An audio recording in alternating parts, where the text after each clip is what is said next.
온세대 예배로 한자리에서 우리 귀한 청소년들과 또 믿음의 성도들이 예배할 수 있는 귀한 날 또 가지게 되어서 너무 감사합니다. 명절을 앞두고 있는 중에도 또 예배를 놓치지 않고 가정을 회복하고 또 교회를 하나님 앞에서 반드시 세워가기를 원하는 거룩한 소망을 품고 은혜의 자리에 오신 여러분들을 주의 이름으로 환영하고 축복합니다. 하나님 앞에 서로를 격려하고 축복하면서 성도의 교제를 나누는 시간 갖도록 하겠습니다. 사랑합니다. 축복합니다. 4사람 이상 함께 축복하겠습니다. 사랑합니다. 축복합니다. 사랑합니다. 축복합니다. 사랑합니다. 축복합니다. 사랑합니다. 축복합니다. 아멘. 주님 베푸시는 귀한 은혜와 사랑이 우리의 삶 속에 넘치는 은혜가 되고 하나님의 놀라운 사랑이 복되기를 소망하면서 자비를 구하는 기도 주님 앞에 2번 고백하며 나아갑니다. 주여 나를 불쌍히 여기소서 2번 고백합니다. 주여 나를 불쌍히 여기소서. 한 번 더요. 주여 나를 불쌍히 여기소서. 아멘. 베푸신 귀한 은총이 예배하는 우리 가운데 함께 하시게 되기를 주의 이름으로 축복합니다. 오늘은 온세대 예배이기 때문에 청소년들에게 맞는 설교를 해야 할까 아니면 그동안 해왔던 강해 설교를 계속 이어갈까 고민하다가 그냥 강해 설교를 계속 이어가기로 했습니다. 지난주 우리는 교회가 교회가 되려면 하나님을 영화롭게 하는 교회가 되려면 말씀으로 깨끗해지는 믿음의 교회가 되려면 그래서 주님을 기쁘시게 하는 선한 교회, 영적 영향력을 미치는 교회가 되려면 어떻게 해야 될까 하는 말씀을 나누면서 받은 말씀으로 변화를 경험하고 또한 주님께 들은 말씀으로 그 말씀을 교제의 자리까지 가지고 나아가며 하나님이 주신 은혜를 경험했다면 그 은혜를 경험한 것으로 인하여서 그 자리에 안주하고 머물러 있지 아니하고 비전의 자리까지 나아가는 그런 믿음의 사람이 되자라고 하는 은혜를 도전했었습니다. 그 말씀에 이어서 오늘은 계속해서 하나님께서 그리스도와 교회의 신비를 어떻게 우리에게 주고 있는지 사실은 그리스도와 교회의 신비를 우리가 다 깨달을 수 없습니다. 그런데 성경의 믿음의 사람들을 통하여서 하나님께서 감동하신 내용을 성경 말씀으로 기록해 놓고 있는 그 정도는 우리가 깨달아야죠. 다른 어떤 것을 더 심오한 것을 연구해서 찾아내지는 못한다 할지라도 우리는 성경에 이미 믿음의 기자들을 통하여서 기록하게 하신 하나님 말씀 속에 담아있는 영적인 비밀들 그 신비는 캐낼 수 있어야 할 것입니다. 오늘 본문은 지난 주일에 이어지는 말씀으로 주님은 바울 사도에게 성령의 감동을 주셔서 남편과 아내 또는 아내와 남편을 통하여서 영적 가족인 교회, 영적 공동체인 교회의 모습 그 참모습이 어떤 것인지 알려주고 있는 말씀입니다. 표면적으로 보면은 창세기 4장 24절 말씀, 창세기 2장 24절 말씀에 있는 내용을 그대로 반복하고 있는 것 같습니다. 그 창세기 2장 24절 말씀 우리 다 같이 한 목소리로 읽어보겠습니다. 이러므로 남자가 부모를 떠나 그의 아내와 합하여 둘이 한 몸을 이룰지로다. 그렇습니다. 이 말씀을 그대로 인용하고 있는 내용 같지만은 이 말씀 안에는 감추어져 있는 비밀이 있다. 신비가 있다. 그렇게 말씀하고 계십니다. 그래서 그 감추어져 있는 비밀과 신비에 대해서 오늘 32절 바울 사도는 이렇게 고백합니다. 이 비밀이 크도다. 나는 그리스도와 교회에 대하여 말하노라. 오늘 본문 말씀은 그리스도와 교회의 비밀 그 신비와 관련된 말씀입니다. 겉으로 드러나는 남자와 여자의 이야기, 남편과 아내의 이야기, 가정윤리에 대한 이야기가 아니라 교회에 대한 말씀이란 얘기입니다. 우리 신비라고 하는 말을 종종 씁니다만은 그 신비라고 하는 말이 사전적으로 이런 의미를 가지고 있다라는 것에 대해서는 별로 생각을 하지 않고 있었던 것 같습니다. 신비, 사전적으로는 이렇게 기록되어 있습니다. 한 목소리로 읽어볼까요? 일이나 현상 따위가 사람의 힘이나 지혜 또는 보통의 이론이나 상식으로는 도저히 이해할 수 없을 만큼 신기하고 묘함 또는 그런 일이나 비밀 이걸 보고 신비라고 합니다. 신비는 사람의 머리로 다 알 수 있고 이해할 수 있는 그런 내용이 아니라고 하는 사실이죠. 기독교를 설명할 때 가장 효과적인 단어가 있다면 그 단어는 신비입니다. 만일 기독교가 사람이 가지고 있는 논리체계나 이해도나 혹은 철학이나 과학과 같은 것으로 다 해석이 돼버린다, 그러면 교회는 신비라고 말할 수 없습니다. 그렇게 되면은 기독교는 신비가 아니고 학문이고 사람들의 생각체계에 의해서 만들어진 산물이 되는 것입니다. 그러나 기독교는, 그리고 교회는, 우리가 하나님의 자녀가 되는 것은 다 신비인데 그것은 성경을 통하여서 하나님께서 우리에게 말씀하시고 계시해 준 그 안에서만 우리가 깨달을 수 있고 이해할 수 있습니다. 그 외에 감춰져 있는 것들은 모른다가 정답입니다. 기독교에서는 여러 가지 현상이 있습니다. 그렇지만 그 현상들은 우리가 다 설명할 수도 없고 우리가 다 이해할 수도 없는 것들이 많습니다. 그래서 신비를 이해하려면 신비하고 비슷한 말로 쓰여지고 있는 단어들이 어떤 것인지를 보면 압니다. 그 중에 하나가 뭐냐면 불가사의라고 하는 말입니다. 불가사의는 그것이 옳은지 그른지 의논할 수 없다, 이걸 보고 불가사의라고 말합니다. 또는 오묘함, 말로 할 수 없이 빼어나고 묘하다, 이것이 오묘함입니다. 또는 심오함, 깊은 의미가 있다. 사람에 의해서 만들어진 인류 문명 안에는 7대 불가사의라고 하는 것이 있습니다. 그게 세월이 지나거나 20대기에는 7대 불가사의를 이러이러한 것으로 말하다가 21세기가 되니까 또 새로운 것으로 바뀌기도 했더라고요.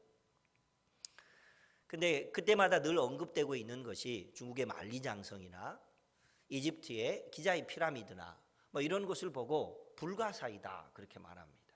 사람이 만들어낸 것도, 사람이 만들어낸 문화도 오랜 세월이 지났음에도 불구하고 21세기 첨단 과학시대를 살아가고 있는 우리조차도 그것을 다 이해하지도 못하고 다 알지도 못합니다.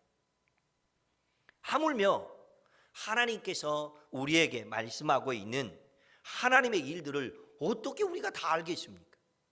다 알 수 없습니다. 대신 성경을 통하여서, 성령의 감동을 입은 믿음의 기자들을 통하여서 이것이 신비이지만, 이게 비밀이지만은, 이게 놀라운 사건이지만은 너희에게는 알려줄게 하고 말해주고 있는 것일 뿐입니다. 오늘은 주님께서 우리에게 그리스도와 교회의 신비를 말하고 있는 이 말씀이기 때문에 그것을 깨닫는 시간, 또 성경에 기록되어 있는 믿음의 말씀을 통하여 믿음을 갖는 귀한 시간이 되었으면 좋겠습니다. 그러기 위해서 먼저 우리가 살펴보아야 할 것이 있습니다. 교회의 신비, 교회의 비밀을 알기 위해서 바울 사도가 성령의 감동을 받아서 인용하고 있는 내용이나 은유나 비유로 사용하고 있는 내용이 뭐였습니까? 남편과 아내의 이야기, 아내와 남편의 이야기, 그 이야기였습니다. 그러니까 남편과 아내의 이야기 또는 아내와 남편의 이야기를 우리가 먼저 이해하지 못하면 교회의 신비를 다 깨달을 수 없습니다. 오늘 본문 말씀에서 이 부부의 이야기, 그것은 가장 이상적이며 가장 완전한 인간관계를 표현하고 있습니다. 그런데 현대사회에서는요, 이 완전하면서 그리고 이상적인 부부관계를 남녀 사이의 애정관계나 돈이 주고받아지는 이런 물질적인 거래관계로만 이해를 하다 보니까 그 부분이 만족이 되지 않으면 가정이 깨져버리거나 가정이 어려움을 겪거나 가정이 혼란을 겪는 경우들을 종종 보게 됩니다. 그리스도인으로서 우리가 절대로 놓쳐서는 안 되는 것이 있는데, 그것은 하나님께서 이 땅 위에 만들어 놓으신 두 개의 기관이 있는데, 그것은 가정과 교회, 교회와 가정입니다. 그러니까 이 둘을 따로 분리해서 이해할 것이 아니라 둘을 함께 하나님의 마음을 가지고서 바르게 이해하는 것은 굉장히 중요합니다. 이 자리에는 이미 결혼을 하고 어른이 되셔서 또 이렇게 살고 계신 분도 있지만은 아직 청년으로서 가정을 꾸려야 되고, 청소년으로서 내가 나중에 결혼한다면 어떤 가정을 꾸릴까라고 하는 꿈을 가질 수 있도록 우리 자녀들에게 행복한 가정이 어떤 가정인가 하는 것을 잘 보여줄 수 있는 그런 은혜들이 있어야 합니다. 교회가 해야 할 많은 사역이 있지만은 그 중에 하나는 하나님께서 먼저 만드신 가정을 회복하는 가정 사역이 하나님 앞에서 잘 이루어져야 합니다. 그리스도인들은 건강하며 포근함이 있는 참된 가정을 만들고 회복하도록 힘써야 합니다. 그런 가정을 꿈꾸며 만들어가는 것이 그것이 복된 믿음이 되는 줄로 믿습니다. 그렇다면 이 가정에 대한 이해, 부부 사이에 대한 이해를 우리가 분명히 하고 난 다음에 그 다음에 그것을 비유와 은유로 들어서 교회의 참모습, 교회의 신비를 말하고 있는 바울 사도의 의도를 찾아가 보도록 하겠습니다. 하나님이 만드신 가정을 하나님이 기뻐하는 믿음의 모습으로 세워내야 하는 것처럼 하나님께서 친히 허락하신 교회를 하나님이 기뻐하시는 믿음의 교회로 만들어내는 일들은 우리 성도들이 하나님이 세우신 모든 믿음의 사람들이 반드시 이루어내야 할 사명 중에 사명입니다. 그러므로 오늘 본문 말씀을 통하여서 성경을 통해 계시해 주신 그리스도와 교회의 비밀을 오늘 본문 말씀 에베소서 5장 28절로 33절에 있는 말씀에 근거하여서 과연 어떤 신비가 있길래, 어떤 비밀이 있기에, 어떤 놀라운 일이 있기에 바울 사도는 에베소 교회에게 편지를 쓰면서 교회의 신비를 이렇게 말하고 있을까 하는 것을 깨닫고, 이후로는 저도 여러분들도 그리고 우리 청년들도 우리의 다음 세대인 청소년들과 아동들도 교회를 건강하게 세워내는 일들은 이렇게 소중한 일이구나 하는 것을 마음에 품고 하나님의 뜻을 이루어드리며 살아갈 수 있기를 주의 이름으로 축복합니다. 성령님은 바울 사도에게 감동을 주셔서 남편과 아내 이 비유로 그리스도와 교회의 관계에 숨겨져 있는 비밀과 신비를 설명하게 하셨습니다. 교회의 신비 첫 번째로는 오늘 본문 말씀에 의하면 뭡니까? 한 몸입니다. 한 몸. 교회의 신비는 한 몸입니다. 이 한 몸이라고 하는 말의 뜻이 무엇일까요? 한 몸이라고 하는 말의 뜻은 분리할 수 없다라는 얘기입니다. 내 팔을 잘라서 저기 딱 떼놓고 난 다음에 저것이 내 몸이다라고 말할 수 없다라는 얘기죠. 남편 없이 아내를 말한다, 또는 아내 없이 남편을 말한다, 이거는 있을 수도 없는 일입니다. 이처럼 그리스도 없는 교회 혹은 교회 없는 그리스도는 참 구원도 아니고 참 하나님 나라를 설명하고 있는 것도 아닙니다. 남편과 아내를 분리시킬 수 없는 것처럼 교회와 그리스도는 따로 떼서 분리할 수 없는 영적인 비밀입니다. 한 몸이 된다라고 하는 것은 첫 번째로 분리할 수 없는 것이지만 두 번째로는 서로 미워하지 않고 보호하는 것입니다. 여러분 어느 때 손가락을 다치고 나면 그 손가락만 아프던가요? 머리끝 발끝까지 다 고통을 느낍니다. 이처럼 몸의 한 지체가 아프고 고통을 느끼면은 온 몸이 함께 고통을 느끼고 아파하는 것, 이게 몸의 비밀입니다. 그처럼 몸은 혹시 요즘 코로나 바이러스를 비롯한 이런 바이러스나 또는 몸을 아프게 하는 여러 세균들이 몸에 침투해 들어오면은 몸에서는 그것을 이겨낼 수 있도록 그 저항력을 키워서 몸이 그것을 이겨내게 합니다. 또한 다쳐서 아프게 되면 뼈가 부러진다거나 어디가 다쳐서 아프면은 어느 정도 시간이 지나고 나면은 회복력에 의해서 몸이 다시 정상화되는 것, 그것이 몸이 가지고 있는 신비이고 비밀입니다. 그런데 이 균형이 깨져버리면 어떻게 되죠? 이 균형이 깨지면 그걸로 인하여서 죽습니다. 그러므로 몸이 가지고 있는 영적인 비밀은 서로 미워하지 않고 보호하는 것이다 라는 것입니다. 교회는 기쁨을 함께 나누는 곳이 되어야 합니다. 교회는 아픔도 함께 나누는 곳이 되어야 합니다. 그래야 한 몸 공동체입니다. 구역 식구가 되었다, 청년들처럼 셀 가족이 되었다, 아동들처럼 혹은 목장 식구가 되었다, 이런 말들은 모두 다 하나님이 기뻐하는 한 몸이 되었다라는 것을 의미합니다. 건강한 구역은 구역 식구들과 온전히 한 몸을 이룹니다. 여러분, 어떤 구역이 참 좋아 보인다. 무엇 때문에 좋아 보이던가요? 서로의 어려움을 돌아보거나 서로의 기쁨을 위해서 축하하고 격려하는 모습이 보일 때 그 구역이 참 좋아 보이지 않던가요? 그것처럼 우리의 몸도 동일합니다. 우리의 몸이 그러하듯, 우리의 구역이 그러하듯, 우리의 교회가 그러하듯, 교회는 한 몸이 되었으니 이제는 함께 기도하고 함께 은혜를 나누기도 하며 함께 기쁨과 슬픔과 고통을 나누는 한 몸이 되어야 합니다. 구역뿐만 아니라 선교회도 그러해야 되고 연합교회도 그러해야 되며 아동부도 그러해야 되고 청소년부도 그러해야 되며 청년부도 그런 모습이 드러나야 합니다. 그래서 우리 아는 교회는 모두 주님 안에서 한 몸이 된다라고 하는 이 영적인 비밀을 알고 한 몸이 되게 하신 하나님의 뜻을 이루어드리며 살아가는 저와 여러분들 되시기를 주의 이름으로 축복합니다. 두 번째입니다. 교회가 가지고 있는 신비 두 번째로는 서로 사랑하고 경외해야 한다. 함께 읽어볼까요? 다 같이 읽습니다. 교회의 신비는 서로 사랑하고 경외해야 합니다.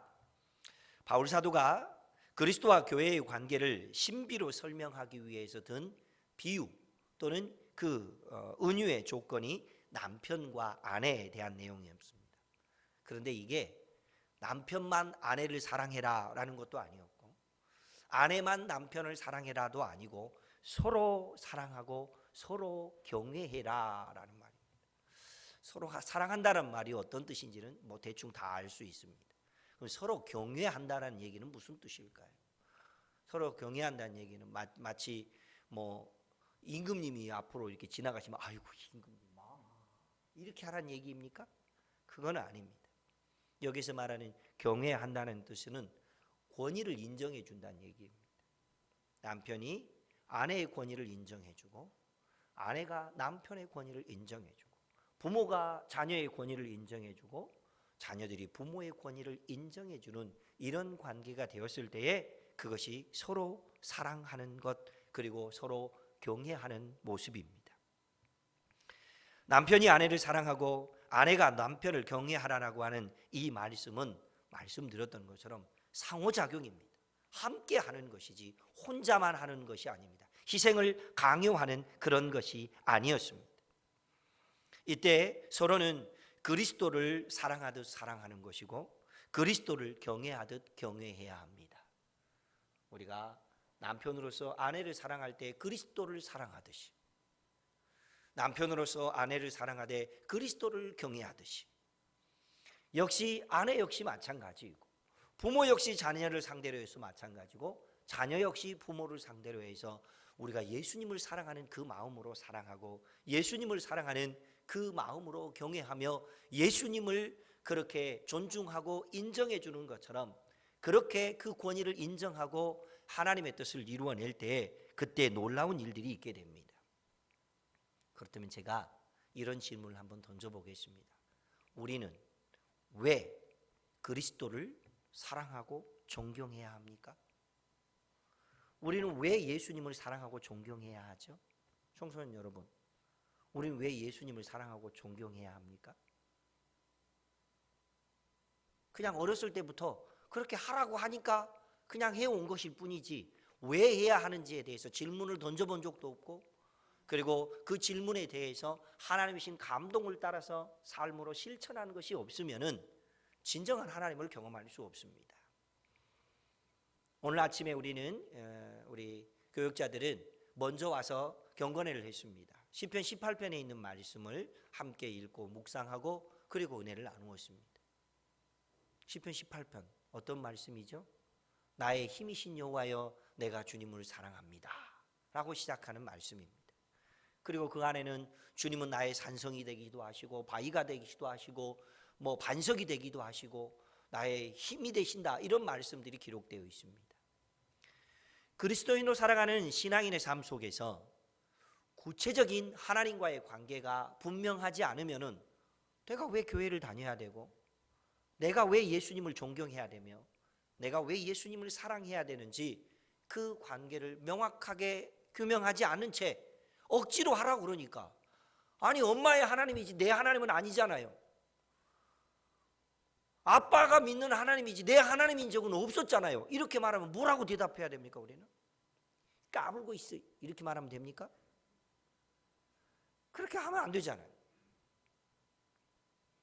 그래서 우리는 내가 믿는 하나님이 왜 내가 하나님으로 고백하고 있고 왜 하나님을 사랑한다고 말해야 되며 왜 그 하나님을 경외하며 그 하나님의 권위를 인정하며 살아가야 하는지를 우리 아이들에게 분명히 보여줘야 합니다. 그러지 않으면 우리의 청소년들이나 우리 아동들이 왜 엄마는 저렇게 기도하고 계시고 왜 아빠는 저렇게 주일이면 교회를 가는지 도무지 이해가 안 간대. 어떻게 설명해 드려야 됩니까, 여러분? 그렇습니다. 우리가 그리스도를 사랑하는 이유, 그것은 그리스도께서 먼저 우리 자신과 교회를 사랑해 주셨기 때문입니다. 이것은 제 이야기가 아니고 요한 사도가 고백한 이야기죠.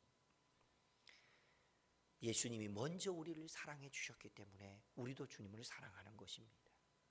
그러면 이렇게 질문하겠죠. 주님이 우리를 어떻게 사랑했는데요?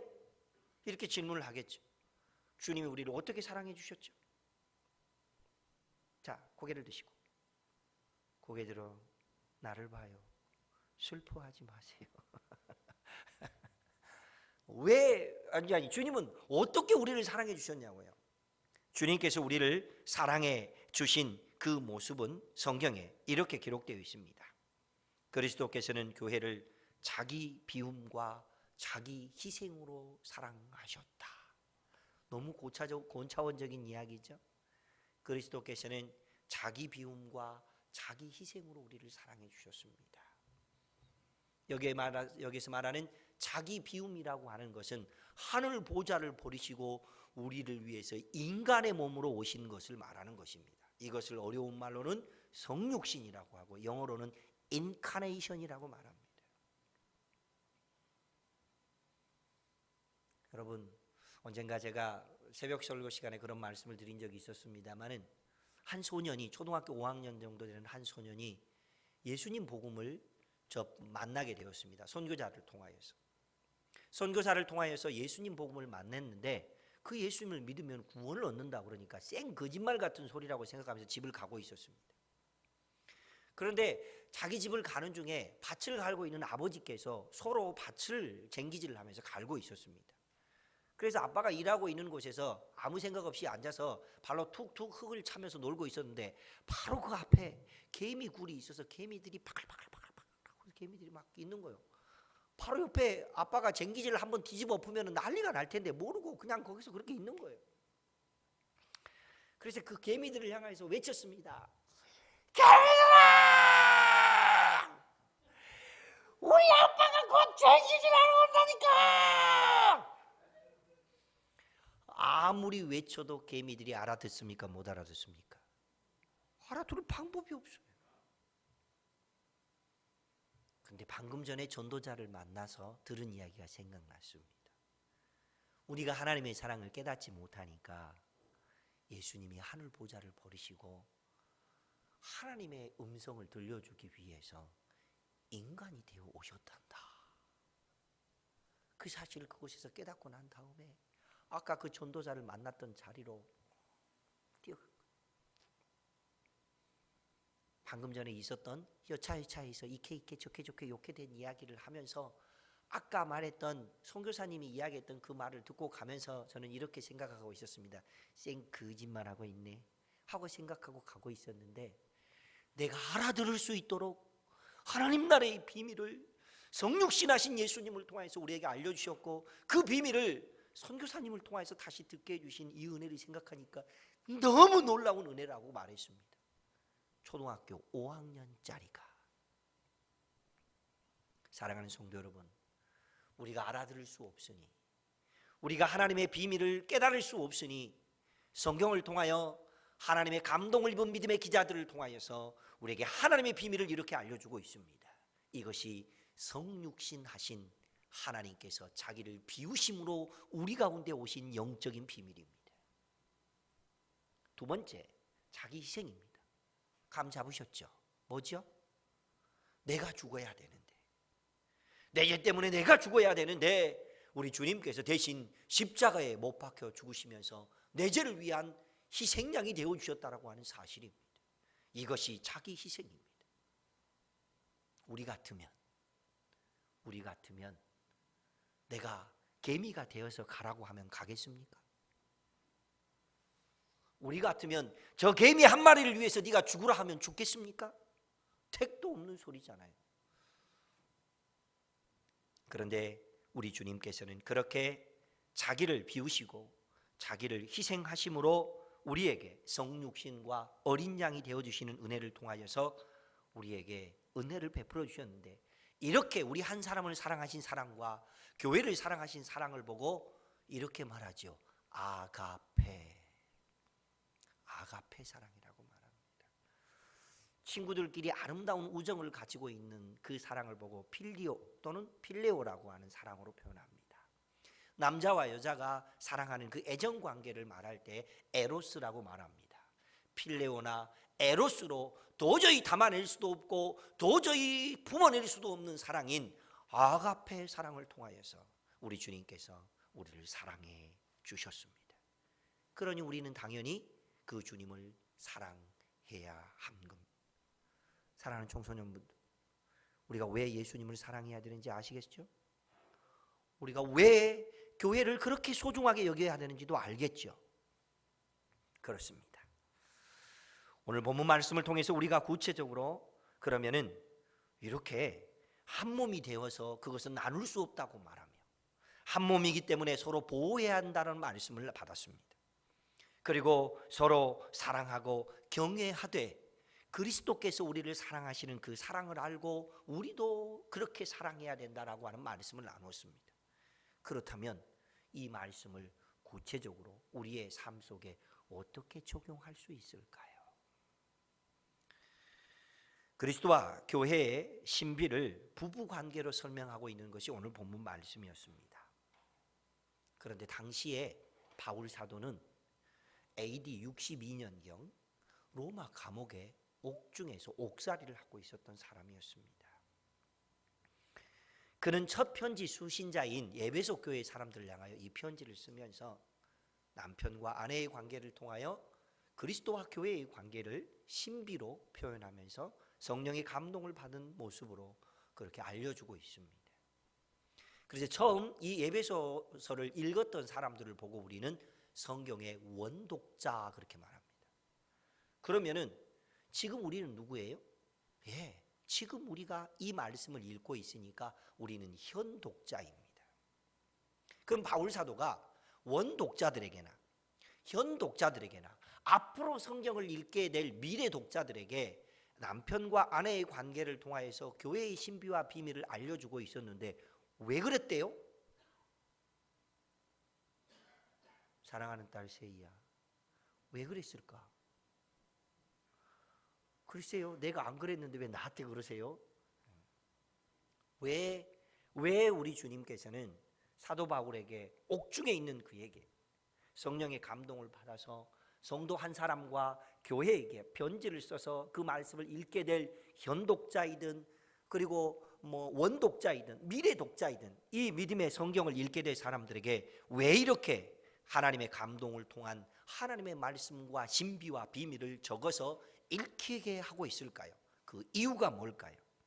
그것은 성도와 교회가 영적으로 성숙하기를 원하기 때문입니다. 여러분, 그리스도와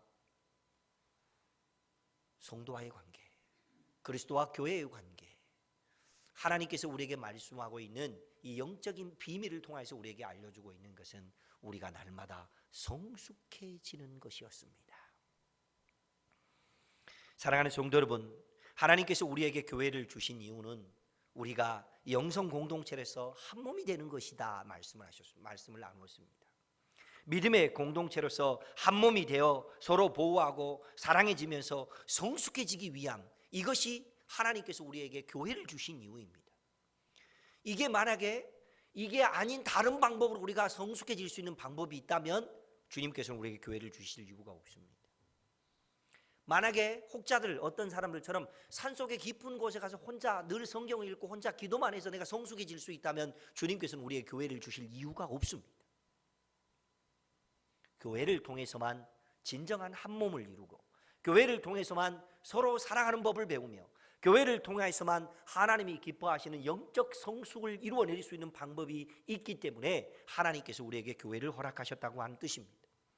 오늘 본문 29절 말씀, 그래서 그 성숙 또는 성장, 그래서 하나님의 뜻을 이루어드리는 영적인 비밀을 알려주고 있는 말씀이 이 말씀입니다. 양육하여 보호하기를. 양육하여 보호한다. 이상의 어린아이가, 어린 생명이 태어나면 젖을 먹이고 이유식을 먹이고 그리고 각종 영양식을 먹여서 그가 양육할 수 있도록 도와주는 것이잖아요. 그리고 질병으로부터 보호할 수 있도록 부모로서, 어른으로서 우리가 잘 감싸주는 것이잖아요. 그것이 양육하고 보호하는 것입니다.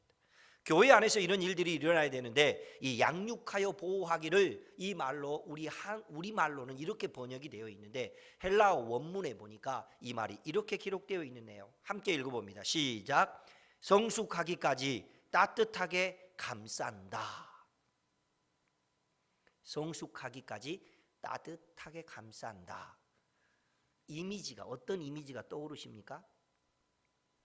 암탉이 달걀을 품고 있으면은 그 달걀이 부화해서 삐약삐약 병아리가 되는 그 이미지가 그려지죠.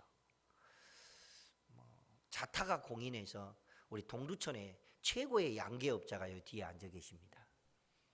계란은 몇 도의 계란이 닭으로 병아리로 부화합니까? 기계가 합니까? 병아리를 사기만 했지 부화는 안 시켜봤대요. 제가 더 똑똑하네요. 그러면 37.8도랍니다. 37.8도가 되었을 때 계란이 최적화된 분위기 안에서 병아리로 부화를 한답니다. 그리고 21일 동안 잘 품어줘야 한답니다. 그러면은 병아리가 된다고 하죠. 그렇다면 오늘 본문 말씀에서 성숙하기까지 따뜻하게 감싸는 이 모습, 이것이 오늘 우리가 한 몸이라고 하는 말씀을, 그리고 그리스도의 신비가 서로 사랑하고 경외하는 것이다라고 하는 이 말씀을 우리 삶으로 담아내고 설 명절이 돼서 가족을 만난다거나 일가 친척들을 만날 때 우리가 그러면 어떻게 하면 성숙하기까지 따뜻하게 감싸주는 것이 될 수 있을까 고민해야죠.